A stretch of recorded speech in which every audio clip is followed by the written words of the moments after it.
Welcome to our channel. Steve Cohen may need to intervene in Mets' Pete Alonso pursuit, per Insider.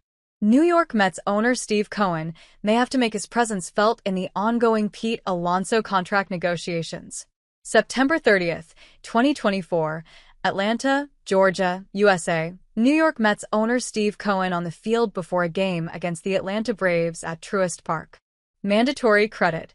Brett Davis Images / Brett Davis Images.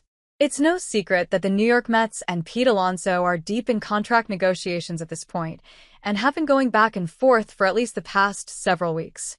While it had initially been reported that the hang-up between the two sides was the years Alonso was asking for, John Heyman of the New York Post said, "They're going to figure out the money in terms of dollars per year, but it is the years that we are talking about," during his live show with Bleacher Report on January 1st.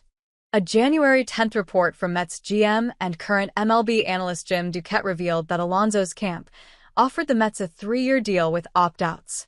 This deal is only available to the Mets right now.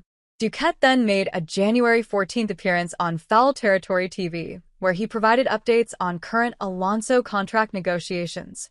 "It has been a stare-down with the Mets and Pete," Duquette said, per an ex-post from Foul Territory. "Because there's some uncertainty that there are a lot of suitors for him right now.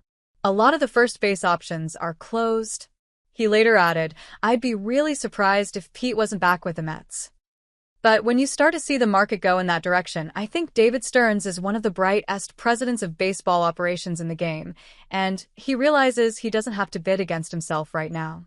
There aren't a lot of suitors that it would seem Pete wants to play for. "I think Steve Cohen may have to eventually jump in on this one," Duquette continued. "I think that's why it has been held up at this point still, and until I think Steve Cohen may have to jump in on this."